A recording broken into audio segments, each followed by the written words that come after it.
Shalom sidang jemaat Tuhan. Selamat hari Minggu buat kita semua. Kita bersyukur kalau hari ini kita ada di dalam hadirat Tuhan.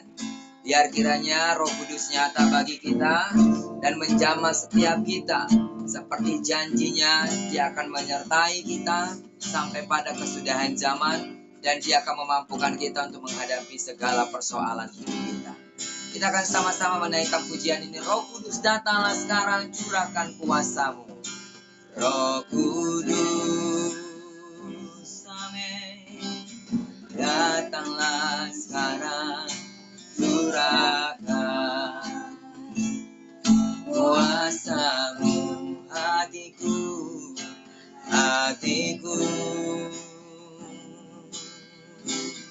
haus padamu, penuhi hidupku. Roh Kudus, datanglah. Roh Kudus, haleluya. Datanglah sekarang, curahkan kuasa-Mu. Hatiku, amin.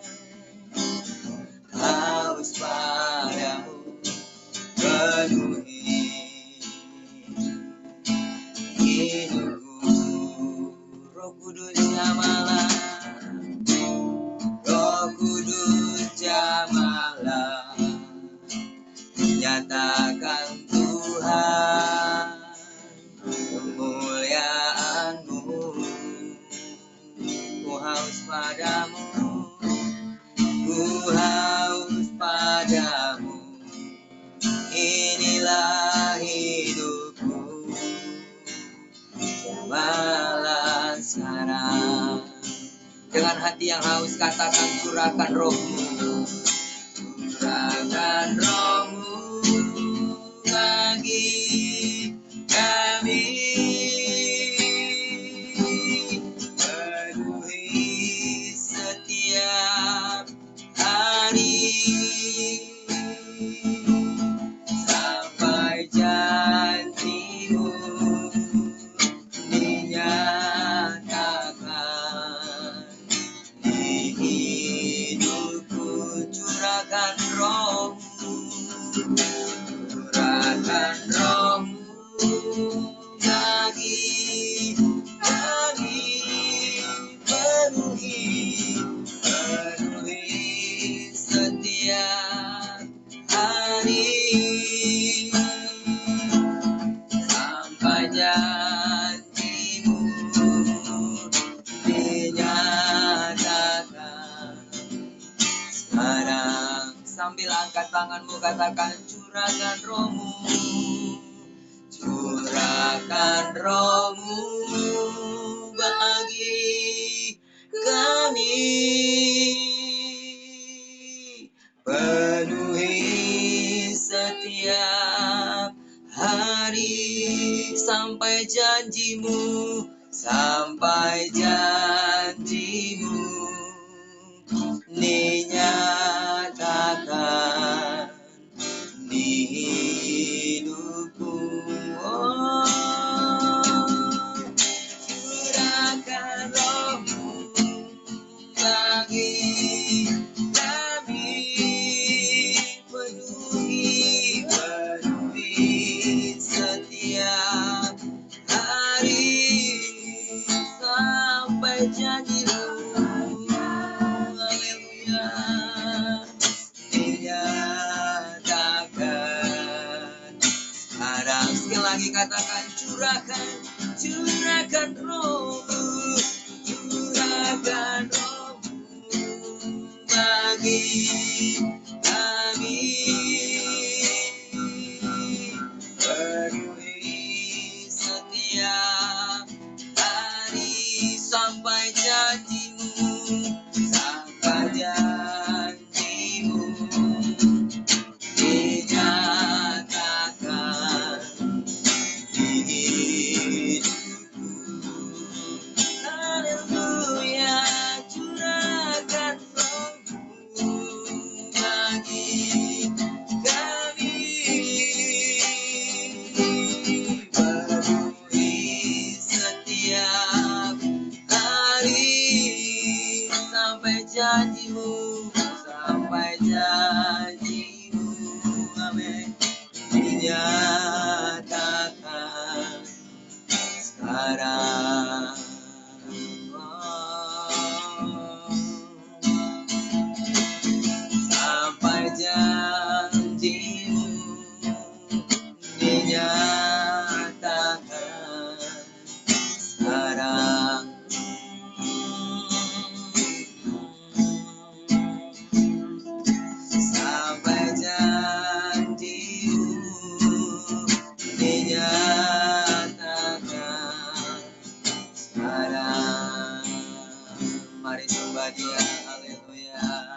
kami memuji-Mu, kami mengagungkan Engkau Tuhan. Haleluya. Terpujilah nama-Mu ya Tuhan, kami bersyukur buat kasih-Mu. Mulialah nama-Mu, mulialah nama-Mu ya Tuhan, mulialah nama-Mu, mulialah nama-Mu. Oh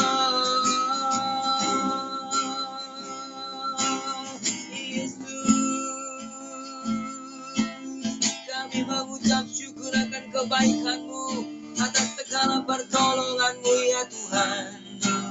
Haleluya.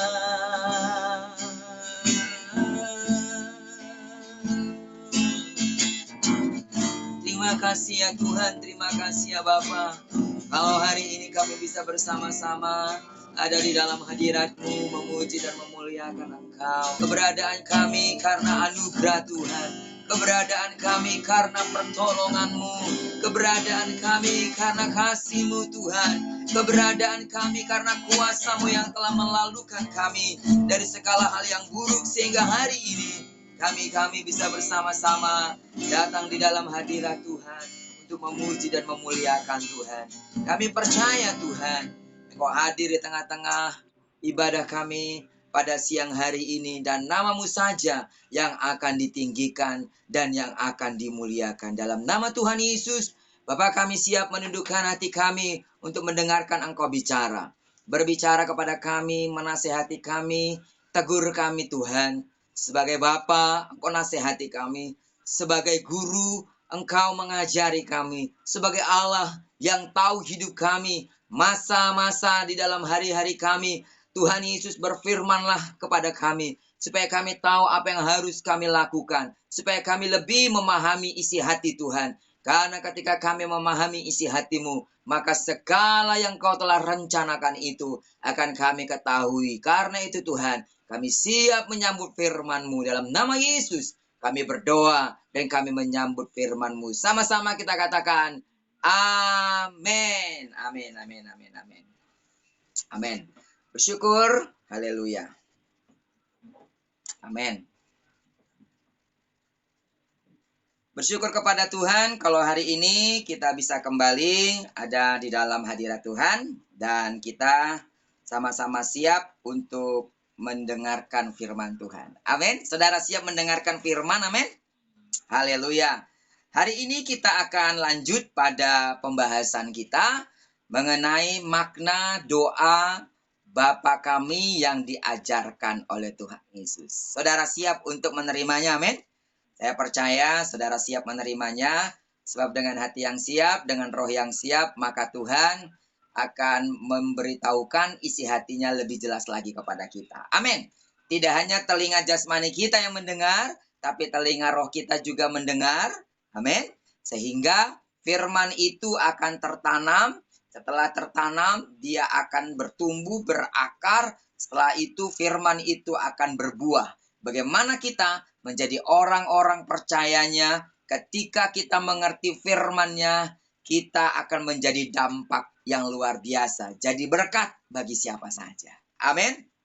Baik, seperti biasa, di dalam pembahasan kita, makna doa Bapa kami, saya mau kita semua menundukkan kepala kita sejenak. Sama-sama kita mengucapkan sekali lagi doa Bapa kami yang diajarkan oleh Tuhan Yesus, sehingga ketika kita mengucapkannya, roh kita, hati kita sungguh-sungguh terkoneksi dengan kebenaran ini. Amin. Mari kita menundukkan kepala kita dan kita sama-sama akan mengucapkan doa Bapa kami yang diajarkan oleh Tuhan Yesus. Mari kita sama-sama ucapkan. Bapa kami yang di sorga, dikuduskanlah nama-Mu, datanglah kerajaan-Mu. Jadilah kehendak-Mu di bumi seperti di sorga. Berikanlah kami pada hari ini makanan kami yang secukupnya, dan ampunilah kami akan kesalahan kami, seperti kami juga mengampuni orang yang bersalah kepada kami. Dan janganlah membawa kami ke dalam pencobaan, tetapi lepaskanlah kami daripada yang jahat. Karena Engkaulah yang empunya kerajaan dan kuasa dan kemuliaan sampai selama-lamanya. Amin, amin, amin, amin, amin. Berikanlah kami pada hari ini makanan kami yang secukupnya. Berikanlah kami pada hari ini makanan kami yang secukupnya. Kita akan masuk kepada pembahasan ini. Apa sebenarnya maksud Tuhan ketika mengajarkan doa ini kepada para murid, kepada seorang muda yang datang kepada Yesus untuk mengajarkan bagaimana berdoa kepada Bapa di sorga, dan tentunya kepada kita hari ini. Apa maksud? Atau seperti yang kerap kali saya katakan bahwa doa Bapa kami ini memiliki begitu dalam atau syarat dengan makna yang luar biasa. Yang kalau kita menggalinya, kita mengerti maksud Tuhan Yesus untuk mengajarkan doa ini. Dan secara khusus, berikanlah kami pada hari ini makanan kami yang secukupnya. Saya menemukan ada dua hal yang yang Tuhan mau kita memahaminya. Yang pertama adalah Tuhan itu adalah sumber kebutuhan kita. Amin. Tuhan adalah sumber kebutuhan kita. Ketika Yesus mengajarkan doa ini, kalimat berkata berikanlah kami, ini adalah sebuah permohonan yang diucapkan, yang diungkapkan kepada Bapa. Berikanlah kami, itu dia sedang tidak meminta kepada manusia. Dia sedang tidak meminta kepada orang banyak. Tapi Yesus sedang mengajarkan bahwa kalau Allah itu adalah sang sumber kebutuhan. Ya, berikanlah kami makanan kami yang secukupnya.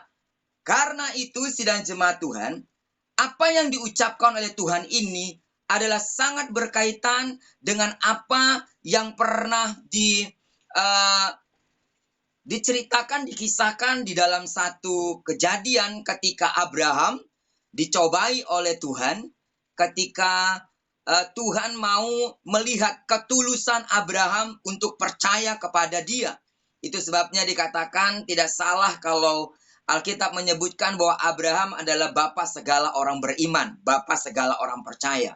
Ketika Ishak putra tunggalnya satu-satunya yang diperoleh oleh Abraham dengan susah payah, ya, dengan susah payah artinya menunggu berpuluh-puluh tahun, ya, untuk menantikan seorang putra, seorang anak yang bernama Ishak.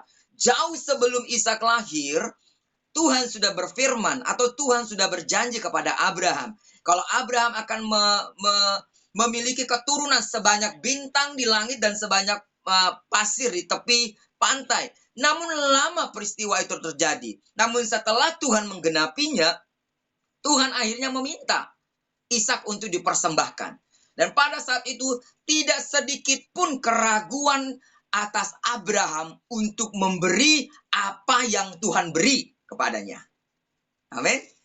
Abraham tidak sedikit pun ragu atas apa yang dimintakan oleh Tuhan. Karena Abraham tahu kalau Tuhan sudah memberi, maka Tuhan juga yang akan menambahkan kalaupun akan diambil balik. Sama seperti yang diucapkan oleh Ayub. Tuhan yang memberi, Tuhan yang mengambil, katanya. Nah, pada saat itu Abraham akhirnya membuat sebuah mezbah untuk menyembelih semacam korban. Ishak telah diikat dengan baik dan pisaunya telah ada di tangan.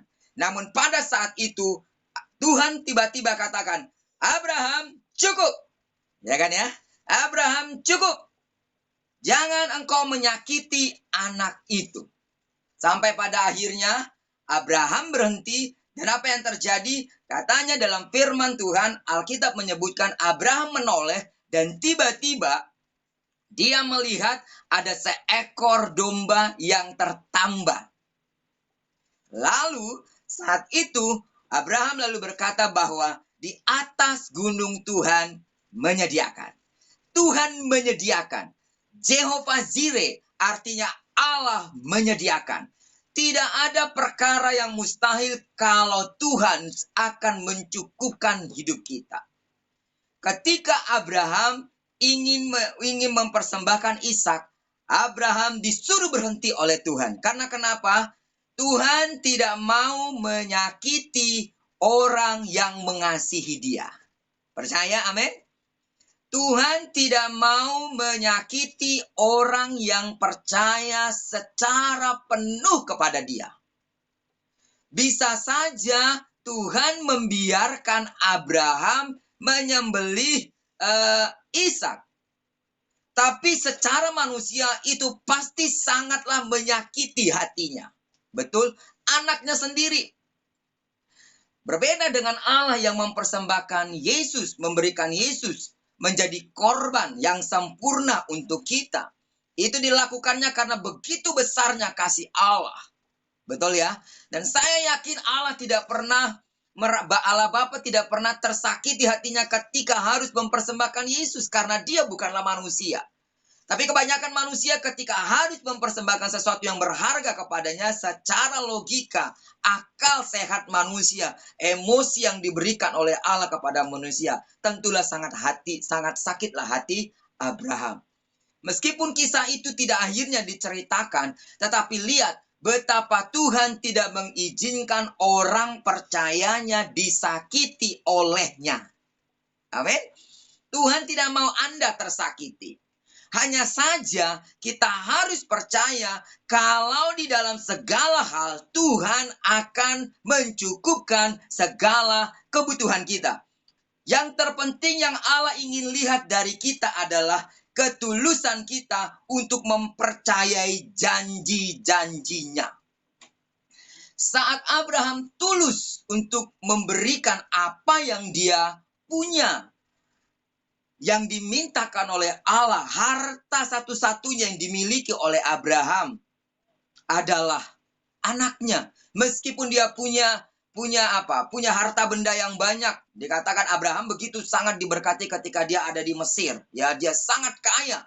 Dia sangat kaya. Sampai akhirnya dia harus berpisah dengan Lot karena kekayaannya sudah membuat Abraham dengan Lot itu menjadi berantem gitu. Saking kayanya. Tapi saya percaya, seperti orang Batak katakan gini, anak koki doha moraon diau, katanya.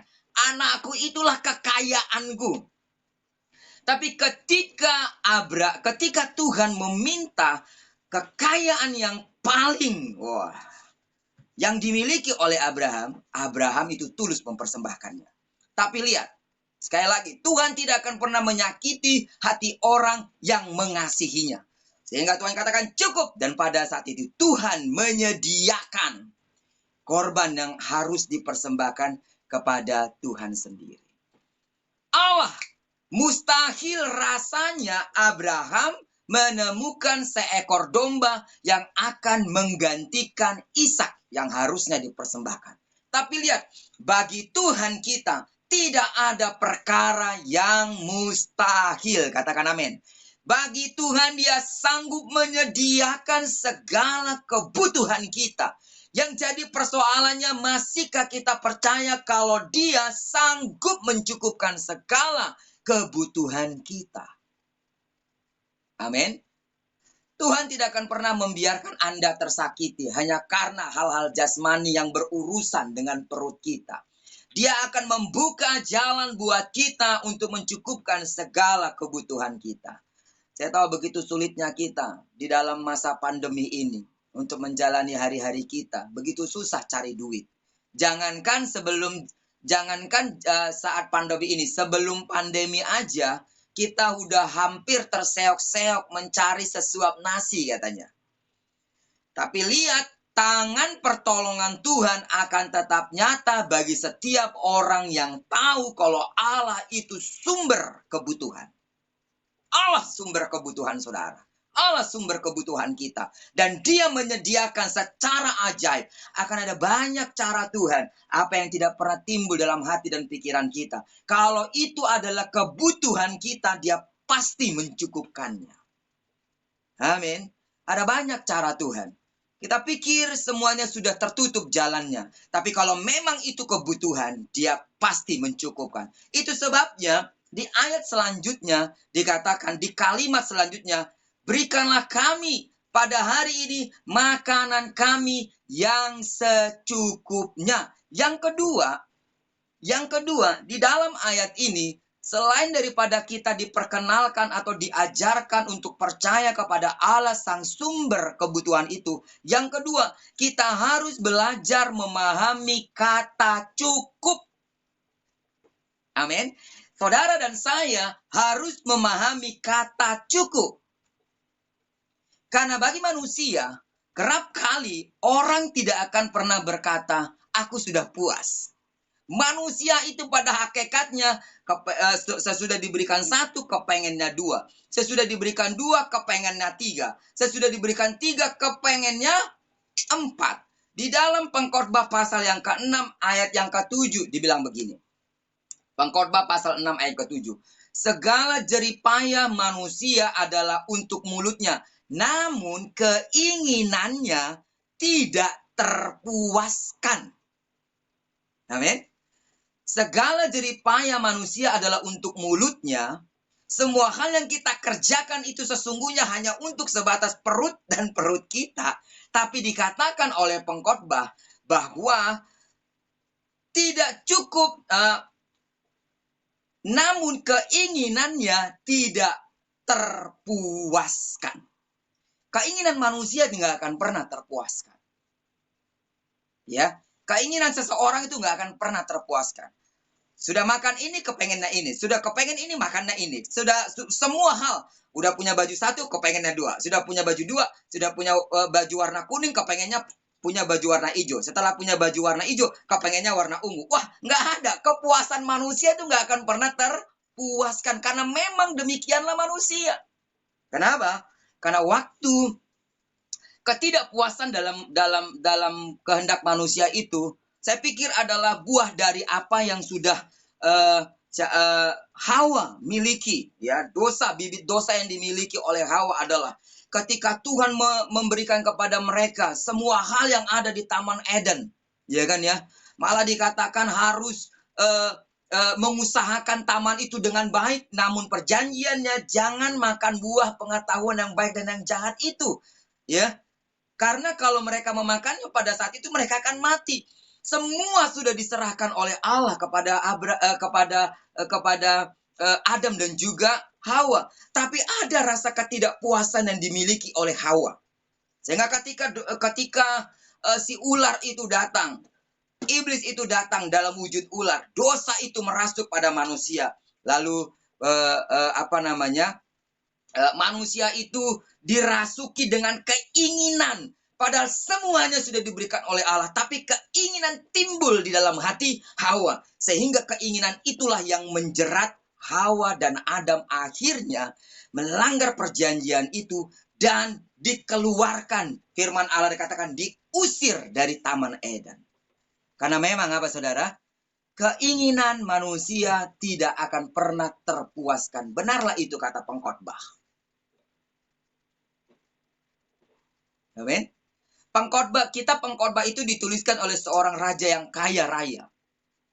Dan tidak akan pernah ada raja yang sehebat Salomo yang hidup sampai sekarang, firman Tuhan katakan. Karena kekayaan Salomo yang begitu luar biasa. Tapi Salomo pun seorang yang kaya menemukan dirinya, keinginannya nggak pernah terpuaskan. Sudah punya istri yang cantik, kepengennya istri dua. Punya istri dua, kepengennya istri tiga. Sampai berapa? Ratusan gundik. Ya, ratusan wanita-wanita yang hidup dengan dia. Dan wanita itu pula yang menjerat dia masuk ke dalam penyembahan berhala. Karena kenapa? Keinginan manusia akan terus menjerat manusia untuk melakukan hal yang tidak diinginkan oleh Allah.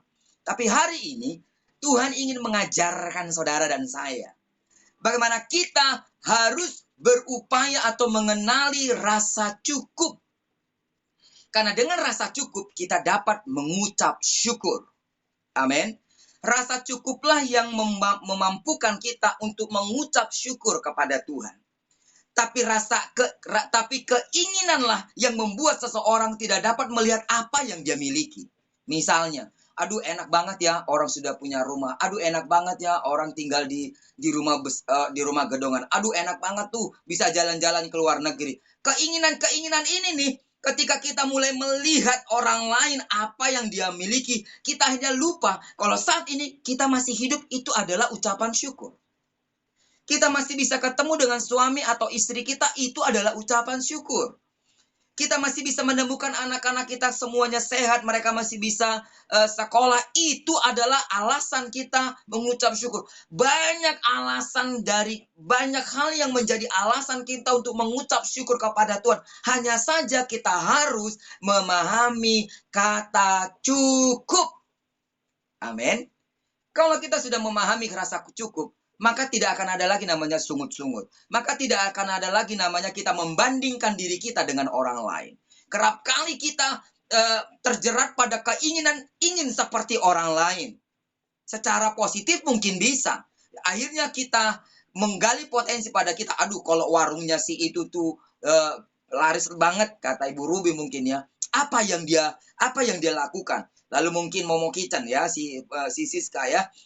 Kenapa usaha online makanan si Anu itu bisa laris banget? Apa ya? Secara positif bisa aja memacu kita untuk apa? Untuk bersaing dengan sehat. Tapi banyak kali keinginan memperbandingkan diri kita dengan orang lain akhirnya membawa kita kepada hal yang negatif gitu loh saudara. Sampai akhirnya kita tidak mengucap syukur dengan apa yang kita punya. Minggu lalu kita sudah belajar bahwa bagaimana kita dapat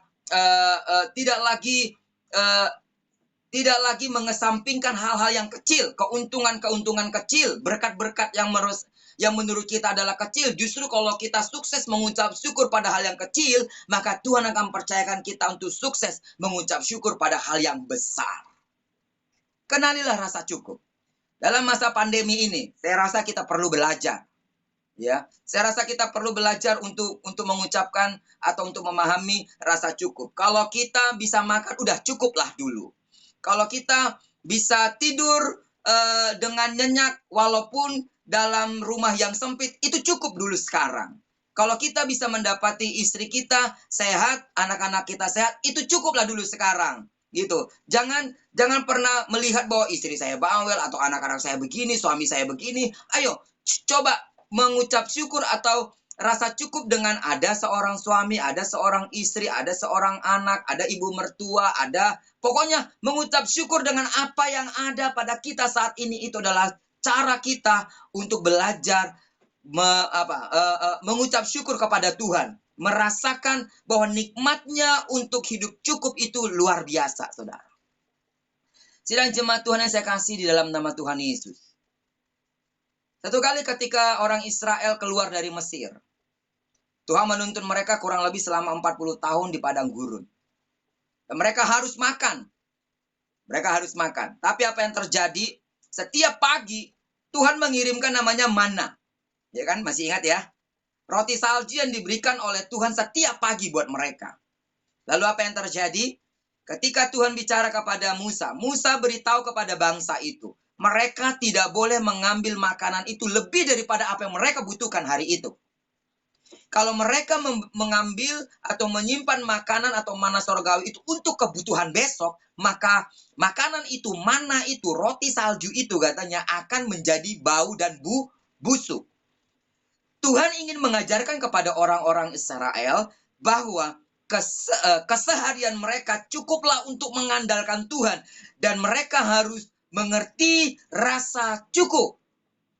Namun ketika tiba pada hari Sabat, Tuhan bilang begini, Musa perintahkan kepada orang Israel untuk mengumpulkan makanan untuk hari esok, karena besok adalah Sabat mereka, sehingga kalau Sabat itu kan mereka nggak boleh bekerja, nggak boleh lakukan apa-apa. Dan lihat, ketika bangsa Israel menuruti apa yang Tuhan katakan, ketika mereka mengambil mana itu, roti itu, lalu mereka mengumpulkannya untuk hari esoknya, karena itu perintah Tuhan, mana itu nggak busuk. Betul ya? Karena itu perintah Tuhan. Saudara bisa lihat itu di dalam kitab Keluaran. Bagaimana Tuhan mengajar orang Israel untuk mengenal rasa cukup. Sidang jemaat Tuhan. Saya nggak tahu sesulit apa. Saudara lah yang tahu persis kondisi ekonomi di rumah. Ya kan ya? Apa yang Anda punya hari ini? Katakanlah kepada Tuhan dengan tulus, Tuhan, kalau saat ini Tuhan masih memberikan sedemikian uang saya mengucap syukur. Itu berarti saya harus belajar mencukupkan diriku dengan apa yang ada. Amin. Kalau hari ini kita hanya diberi kesempatan untuk makan hanya dengan sambal terasi dengan apa namanya? Dengan nasi putih, mengucap syukur sama Tuhan. Kalau hari ini kita diberikan sesuatu oleh Tuhan untuk berlebih, juga mengucap syukur kepada Tuhan. Kalau hari ini kondisi kita kelihatannya tidak lebih baik mungkin dari apa yang kita pikirkan, mengucap syukurlah kepada Tuhan dan hiduplah dengan rasa cukup. Amin. Ayat yang terakhir yang saya mau bacakan buat kita hari ini. Ayat yang terakhir. Di dalam Filipi pasal 4 ayat 19. Filipi 4 ayat 19 berkata demikian. Allahku akan memenuhi segala keperluanmu menurut kekayaan dan kemuliaannya dalam Kristus Yesus. Amin. Allahku akan memenuhi segala keperluanmu menurut kekayaan dan kemuliaannya dalam Kristus Yesus. Berikanlah kami pada hari ini makanan kami yang secukupnya. Anda belajar dua hal. Yang pertama, Allah itu adalah sumber kebutuhan kita. Amin. Dan yang kedua, belajarlah untuk memahami kata cukup. Hanya ketika kita belajar memahami kata cukup, maka ucapan syukur yang tulus akan naik dari hidup kita. Dan itu akan mempermuliakan Bapa kita di sorga. Amin. Haleluya. Saya percaya semuanya kita diberkati di dalam renungan firman Tuhan hari ini.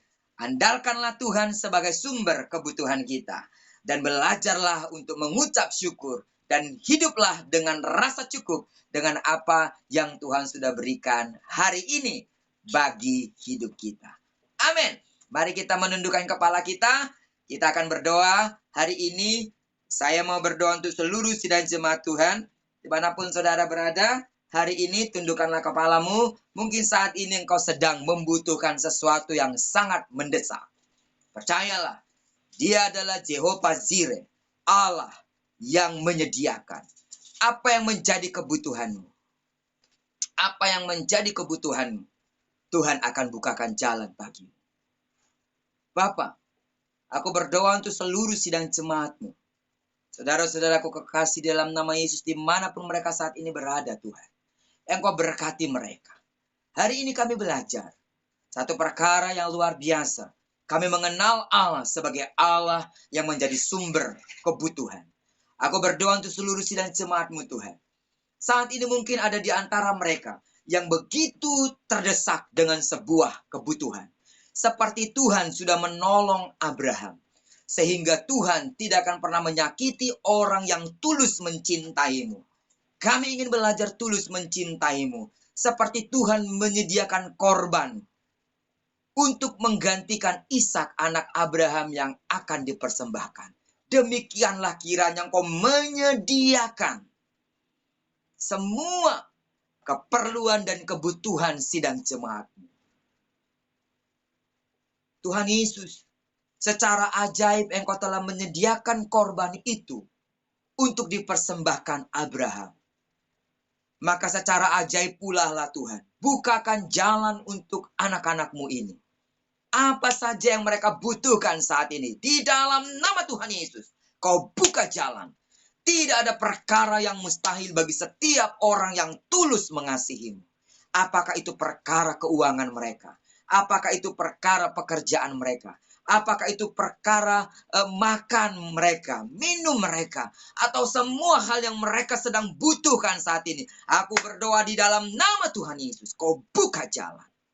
Aku juga berdoa untuk sidang jemaatmu, agar mereka tidak pernah lagi untuk membandingkan apa yang Tuhan percayakan kepada mereka dengan orang lain. Tapi biar mereka belajar untuk mengucap syukur, belajar memahami kata cukup yang Tuhan sudah berikan atas kepemilikan dalam hidup mereka. Banyak hal yang menjadi alasan untuk mereka mengucap syukur atas semua yang Tuhan sudah beri.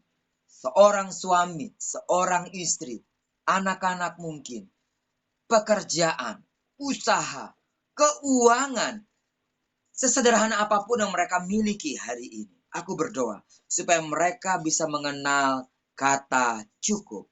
Karena dengan demikian, mereka akan belajar mengucap syukur atas perkenanan Tuhan telah menyediakan semua hal yang mereka butuhkan dalam sehari-hari.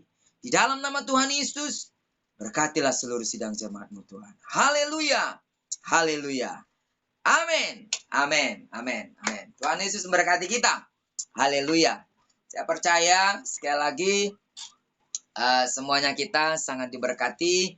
Dan jangan lupa minggu depan tetap kita dalam pembahasan ini makna doa Bapa kami yang diajarkan oleh Yesus. Dan kita masuk kepada apa? Bapa kami yang di surga, dikuduskanlah namamu, datanglah kerajaanmu, jadilah kehendak-Mu di bumi seperti di surga. Hari ini berikanlah kami pada hari ini makanan kami yang secukupnya, dan minggu depan dan ampunilah kami akan kesalahan kami, seperti kami juga mengampuni orang yang bersalah kepada kami. Apa maksud Yesus? Ya, apa yang akan diajarkan oleh firman Allah melalui makna doa ini tentang ampunilah kami akan kesalahan kami, seperti kami juga mengampuni orang bersalah kami. Temukan minggu depan. Amin. Tetap setia, tetap semangat, dan tetap sehat. Jaga kesehatan jasmani, terlebih jaga kesehatan rohani kita. Amin. Haleluya.